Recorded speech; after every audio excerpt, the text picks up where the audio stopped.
car ko. Yung first brand new car. Kasi parang ang layong level na nun eh. Parang kami nung bata kami, lahat ng sasakyan ng tatay ko puro second hand. Second hand lahat ng pinagdaanan namin na sasakyan. Never siya bumili ng brand new. Parang ang layo nung, parang syempre may time na parang, ay, car yan, hindi ko kaya yan. Yung ganon, parang malaking malaki na siya sa'yo. Pero when I first bought it, sabi ko ba, ibang level na to. Ibang level na ito. Ganon. Lalo na nung dinadrive ko na siya, tapos nung na-fully pay na, sabi ko pwede, kaya, ibang level na ako. Parang iba na yung, pag nagdadrive ako, iba yung pakiramdam ko na, oo nga, kaya pala, nothing is impossible. Kasi ang layo niya talaga. Ang tagal kong mga dream ko talaga magka-car, pero ang layo niya sa tingin ko. Parang dream na malayo siya.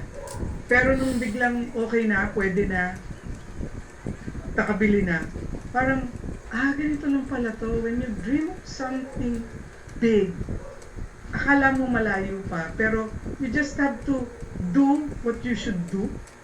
Merong nagsabi na, ma'am, ganito lang gagawin mo para bumili ka ng car. Sige, mag-apply na tayo sa ano.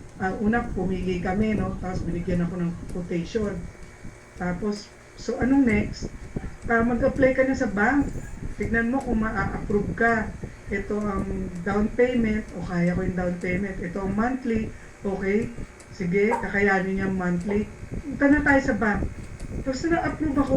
Okay, na-approve ako. Totoo na ba to? Tapos balik doon sa dealer, no? Miss Peng, anahin na natin ngayon to. I-release na natin ngayon to. Parang, ngayon na. Grabe yung feeling na yon, no?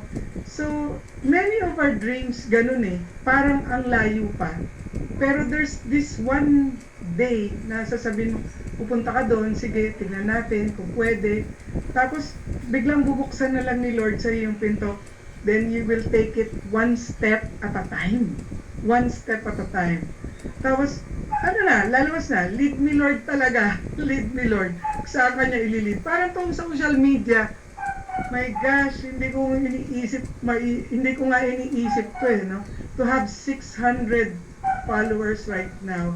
Sobrang layo siya. For me, ang layo niya. Parang ano siya, me? Ako? Parang gano'n. Pero, nung sinabi, kausapin ko si Alec, si Coach Alec, pumunta sa bahay si Coach Alec. Tapos sabi niya, madali lang yan, ganito lang ang gagawin natin. Talaga ba? Ganito lang ang gagawin natin. O sige, first day of shooting, nag-present pa sila, punta pa sila dito sa bahay. Tapos first day of shooting, parang, shooting na? Ganun lang? May camera na? O sige, go! And then, one thing led to another. And then, God works in mysterious ways. No? You just have to surrender.